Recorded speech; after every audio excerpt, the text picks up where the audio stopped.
I'm your host, Neola Sparkus, and today we have with us the beautiful, gifted, exquisite Dr. Carmen Harra.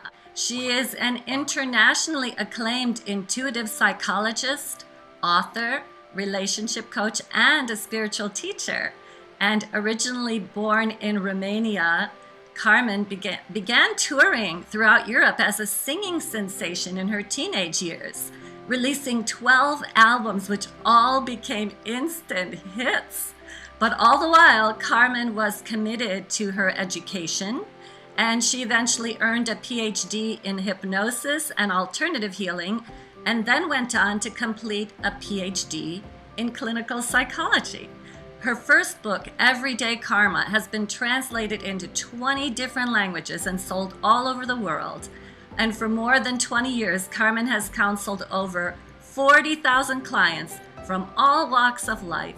She's written 6 best-selling books, hosted hundreds of radio shows, live seminars, and countless television appearances and on national and international networks.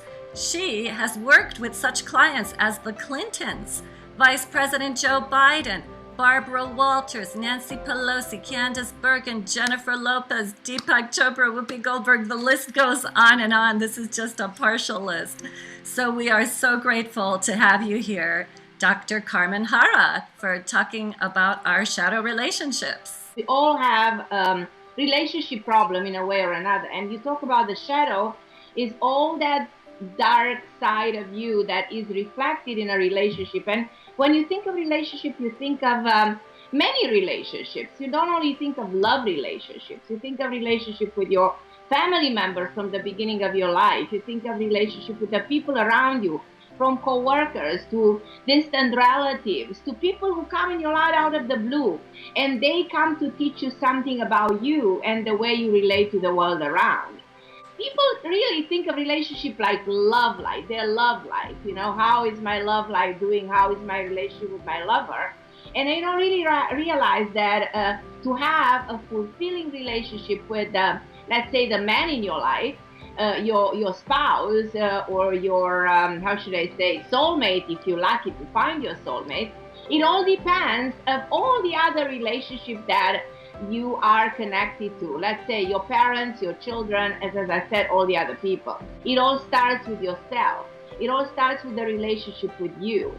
So if you don't open to your own self, which a lot of people don't know their self, they don't know. They go through life in a total phase of confusion. And that's the darkness of the soul. So if you don't open, to acknowledging your own potential and the way you relate to other people is significant to your own self, because you need to know you to be able to relate to others. Every single day of your life, you can introspect your own way to act. You observe yourself. You become your own observer. As much as we like to observe other people, and we're very critical of other people, the first criticism we should address to ourselves, the way we look, the way we dress, the way we express ourselves, the way we manifest reality, from interpreting our own dreams, our own emotions, our own weakest points, our strongest points. You're in a constant quest of finding the best in you, like creating the best version of you at the end of the day. That's why we are here for. It's almost like I should say we're here to give birth to us before anything else. And if you give birth to the biggest version of you, then you will bring the best people in your life, the best situation, the best circumstances. It's a lot of work. It's a lot of homework that should be done every single day. This is the school of life. You go through life and you learn about you, and that life is beautiful, that life is the best adventure. But without knowing yourself, you get lost in this forest, you get lost in this extraordinary road that you don't know where it starts and where it begins and where you're supposed to go. So I think that people should work with the power of their mind, with that intuitive mind that will help them see through themselves. And when I learned hypnotherapy, I was so fascinated about the subconscious mind, because everything about us, where you're coming from, exists already within you. At a certain degree, you are programmed From the very beginning, from that drop of DNA that you are born, you are programmed to go through a certain experience. And if you have the right perception and if you know yourself, then you, as I said, then you can create that version, and then life is really magic and beautiful.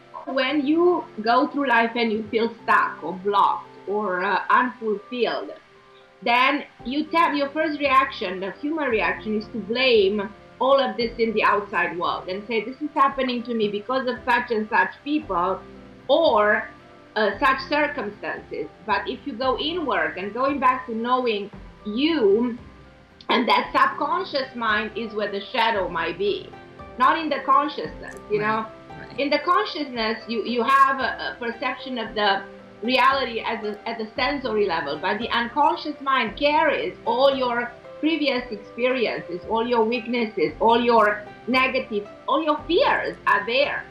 So that's where the shadow relies on the subconscious mind. But remember, subconscious mind is 90% of your reality. The conscious world is only 10%. That's why we say all the time that the left side of the brain and the right side of the brain, they operate differently. That's when you learn psychology. Because one side of the brain operates on the sensory and the other side operates on the memory, where all those negative tendencies exist. If you acknowledge them and if you acknowledge where your weakest points are, you can work on those. And then the shadow comes into the light, and it comes into the light, the shadows vanish. You can eliminate that. So what it's going to do is that let's say you're in a bad relationship with somebody because of your shadow. If you bring that shadow into the light, that relationship clears. The issues go away, and they go suddenly. It's so amazing and so magical. You transform something that you felt can never change and always go in the wrong way, and all of a sudden that turnaround can happen the moment you bring your issues to the surface and you acknowledge that, hey, I'm insecure here, I'm afraid, I'm jealous, in this relationship, and I can never have peace with my partner. I deal with this every single day. I see the same pattern reoccurring. And then you have to acknowledge that things in your brain have come with a switch. There are things that you can switch on and switch off. You can switch off your fear, and your resentment, all the negative feeling, and you can switch on your ability to see. You can switch on you can switch on your positive side, the unconditional love, and that will really turn around the relationship that for a long time, let's say, is going in the wrong direction. You can switch it in the right one. It can be done. It's the work of the mind, but it's a fascinating work. The cognitive therapy is very helpful, because the cognitive therapy is based on the fact that you need to speak out what's within you, what bothers you. You get it out from your chest, And the moment you acknowledge that you have a problem, it's exactly like you're an alcoholic and you verbalize it and say, I am an alcoholic, then you can be cured. If you don't acknowledge, I am a jealous type of a woman, or I'm insecure, or I don't portray myself the right way, or I have deep wounds from my childhood, or I've been abused, and you continue to deny it and let it live within you, then you can never be healed. A good relationship comes with a lot of healing. We here on earth to actually heal each other and heal ourselves. If we were perfect, we won't live in an imperfect world, so we're imperfect creature. And so we need to work on our imperfections. And the shadows are carrying all those imperfections, but you need to acknowledge them. If you're in denial about what is within you that is stopping you from, and is blocking you, is stopping you from moving forward, then we can never change anything. People in situation of being blocked, they can stay blocked for many years. That's the danger. Yes. So if you're stuck, you can be stuck for a very long time if you don't do your inner work. Right. To break through. It's about breaking through. They marry and marry and marry and marry celebrities in Hollywood. They married 5 times, 10 times, and nobody's good enough. Why is that? What's stopping them from really, settling down with somebody who has to be a good partner?